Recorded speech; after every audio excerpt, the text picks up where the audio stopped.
Il ne nous reste plus que 8 semaines pour terminer la préparation de notre camping, ou du moins des chalets en rondin pour les marchés de Noël en Alsace, c'est-à-dire le début décembre. Alors, suite au premier épisode, où je vous avais présenté un peu le projet général, ce que je vous propose, 2 semaines ont passé.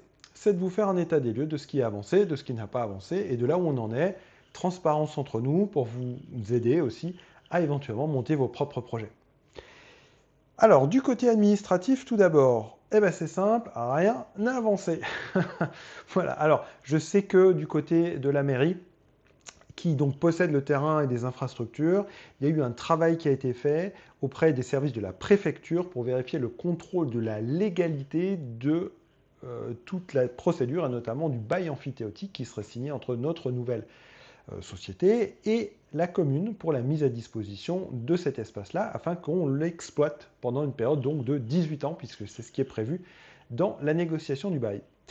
Alors bon, voilà. Donc pour l'instant, ça tourne un peu en rond entre les services administratifs, la mairie est pushy, bon, tout le monde fait son travail, mais ça prend du temps. De toute façon, on avait prévu globalement une signature du bail entre nous aux alentours de fin octobre. On est début octobre. Normalement, tout va bien. Par contre, c'est vrai qu'on anticipe énormément de choses en attendant. Quelque chose qu'on va bientôt lancer, par exemple, c'est la création de la société spécialement dédiée à cette opération, qui sera une SAS, parce qu'on va avoir de l'hébergement de tout type et éventuellement d'autres types de prestations. Donc, on préfère ne pas rentrer dans quelque chose de trop restrictif. Donc, la SAS, ça nous paraît pas mal. On sera que 2 associés, mais c'est probablement une bonne idée. On va la créer, alors pas en Alsace pour le coup, parce qu'en Alsace, nous avons la chance d'avoir un greffe du tribunal d'instance de commerce pour l'enregistrement des sociétés qui met actuellement 8 semaines à instruire les dossiers. Voilà, donc il y a une liste d'attente, ils font ce qu'ils peuvent, mais il y a 8 semaines d'attente. Je l'ai vécu sur une société il y a quelques semaines, quelques mois maintenant. Bon, donc du coup, on va créer la société ailleurs en France, puisqu'il n'y a vraiment qu'en Alsace où il y a ces délais-là. Je ne sais pas pourquoi. Dans le reste de la France, c'est entre 3 et 6 jours pour l'enregistrement d'une société, avec tous les temps divers et variés qui vont derrière. Il faut compter, on va dire, 2 semaines en tout, parce qu'il y a le dépôt du capital, il y a toutes ces choses-là, la reconnaissance du dépôt du capital. Bon, bref.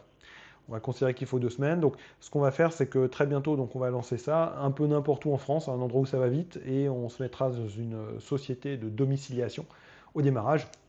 Et ça fera très bien l'affaire.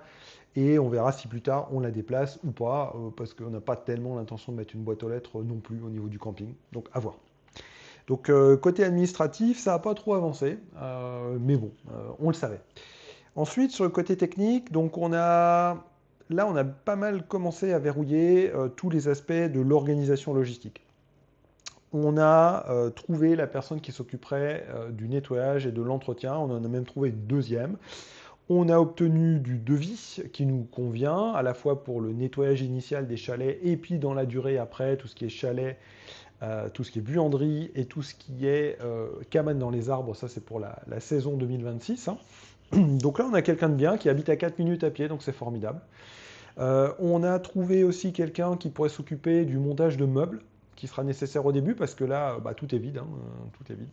Donc il faudra faire ça. Et puis qui pourrait faire un peu du travail du quotidien, s'il y a un toilette bouchée, etc. Donc on a trouvé quelqu'un, là aussi, qui habite tout près, donc c'est une bonne chose. Il pourra aussi nous aider sur la phase travaux, parce que dès le démarrage, on a besoin de constituer une buanderie, dans un premier temps privé, déjà pour tout ce qui est drap, couettes, oreillers liés au chalet, puis aux cabanes dans les arbres, et puis on imagine qu'il y a une partie du bâtiment qui servira aussi après pour les personnes qui viennent tout simplement au camping, s'ils ont des habits à faire sécher, ou à laver en urgence, si c'est des randonneurs, ou bien si c'est des personnes qui sont en camping-car. On ouvrira une petite partie de cette buanderie. Voilà, tout simplement en termes de service, je pense que c'est quelque chose d'assez intéressant. Et donc, ce qui est bien, c'est qu'il y a des bâtiments qui étaient aujourd'hui des bureaux, donc ils vont être transformés. Donc, on a déjà la structure qui est existante, elle n'est pas extraordinaire, mais ça fera le job au moins pour une V1 de cette buanderie. Et donc après, faut aménager l'intérieur, notamment d'un point de vue plomberie. Mais donc, on a trouvé la bonne personne. Donc ça, c'est plutôt pas mal aussi. Ensuite, donc on a trouvé une personne qui serait en capacité en novembre de nous faire la réparation des chalets parce qu'il y a un certain nombre de choses à faire au niveau. Donc là, il faut vraiment s'y connaître en chalet en bois, hein, parce qu'il y a des choses à modifier et à réparer qui n'ont pas été très très bien montées. Bon, c'est des détails, mais il faut le faire. Il y a des endroits aussi où le bois respire plus, où il y a de la remontée par capillarité parce qu'il y a du sable qui s'est accumulé, tout ça faut nettoyer.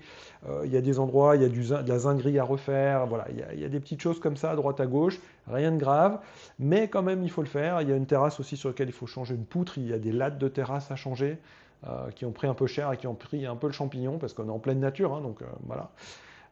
Après 5 ans d'inutilisation, c'est pas très étonnant que ces choses-là se soient installées, hein, tout simplement, parce que personne n'a traité, personne n'a vu. Donc voilà, c'est des choses qu'on découvre.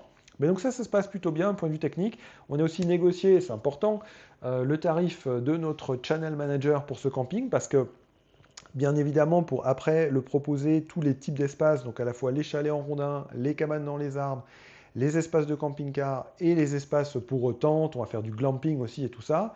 Il nous faut un channel manager pour pouvoir le proposer sur les différentes plateformes. Alors bien sûr Airbnb Booking, hein, les plus connus, mais aussi des plateformes spécialisées dans l'hébergement en pleine nature.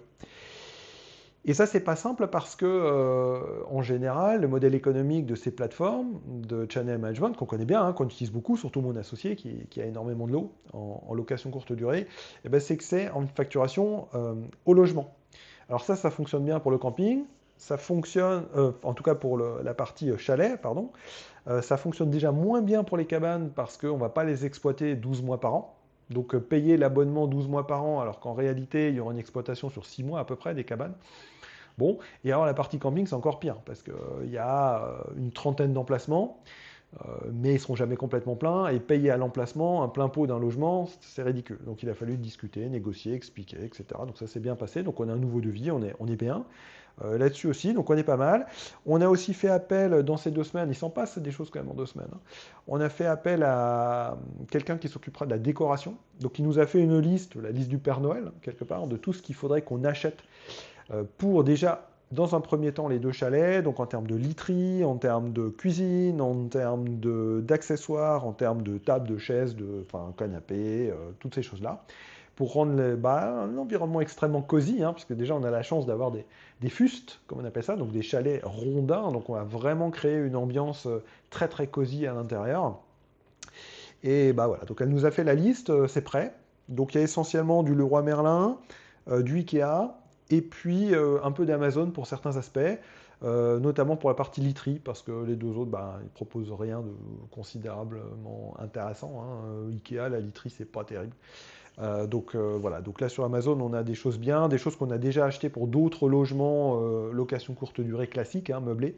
Donc on sait que c'est de la bonne qualité, on sait que c'est bien, il ne faut jamais lésiner là-dessus, hein. Lésiner sur le confort, c'est n'importe quoi. Il ne faut surtout pas faire ça. Voilà, c'est de l'hébergement de qualité, donc du coup il faut que l'expérience elle soit de qualité, de A à Z. Et donc ça passe aussi par l'ameublement. Alors c'est un peu plus cher, c'est sûr, on pourrait dépenser moitié moins, mais c'est pas le but. Le but, c'est de vraiment faire quelque chose de très très bien. Et voilà, on a quand même bien avancé dans ces 2 semaines-là. On a aussi posé la question dans notre entourage de trouver des bêta-testeurs fin novembre pour commencer à étraîner les lieux, si c'est possible, hein, avant de les proposer vraiment à la location pour des hôtes qui viendraient des plateformes. Là, on a croulé sous les, sous les, sous les demandes, évidemment, hein. Quand on propose à nos amis, ça vous dirait de venir tester, là, passer une nuit dans le chalet, etc. Il sera tout neuf, tout rénové, tout ça. Puis vous nous dites qu'est-ce qui va pas, qu'est-ce qui manque, évidemment. Évidemment, les candidats sont nombreux, donc on verra si on le fait déjà, et a priori on va le faire. Et puis combien de temps on va faire ça pour démarrer l'exploitation. Donc ça, c'est tous les aspects. Alors, il y a un point aussi, pour terminer sur ce petit feedback après 2 semaines, qu'on a découvert. Alors, on savait un petit peu, mais maintenant on en a la certitude, c'est qu'on va être un peu embêté par quelqu'un. Parce que il se trouve que donc ce camping, alors ça faisait 4-5 ans qu'il n'était plus exploité, mais avant il y avait un exploitant.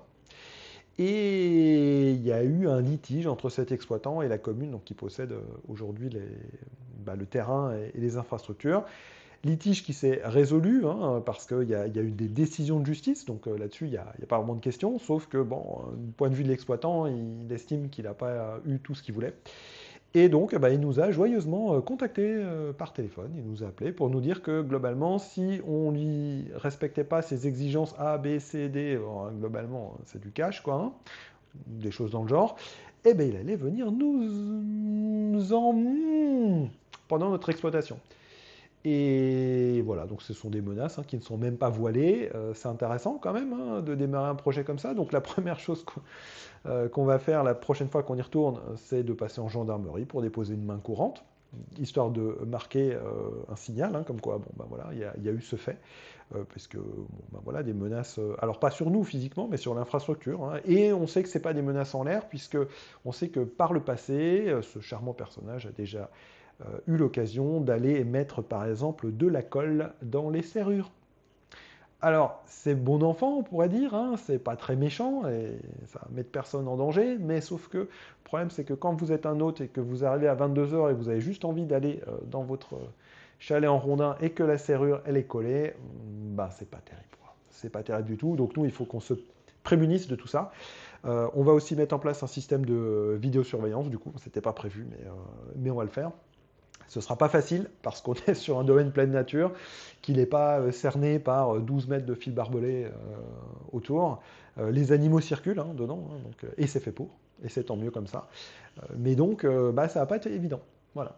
Donc c'est un point voilà, qui n'était pas prévu. Ça fait partie des petites découvertes, mais il va falloir gérer ce charmant monsieur qui est d'ailleurs très connu en gendarmerie. Donc c'est pour ça aussi qu'on s'en méfie, parce qu'on va dire que ce ne serait pas son coup d'essai. Et donc, il va falloir qu'on fasse attention à ça. Mais pour le reste, les choses avancent. Il nous reste 8 semaines, donc bon, je dirais que rien n'est prêt, mais tout avance. On verra si on est prêt. Donc le suspense reste complètement entier. Et pour la suite, je vous attends dans le prochain épisode, qui sera peut-être dans une semaine, dans 2 semaines, en fonction des avancées qu'on aurait pu avoir. À très bientôt.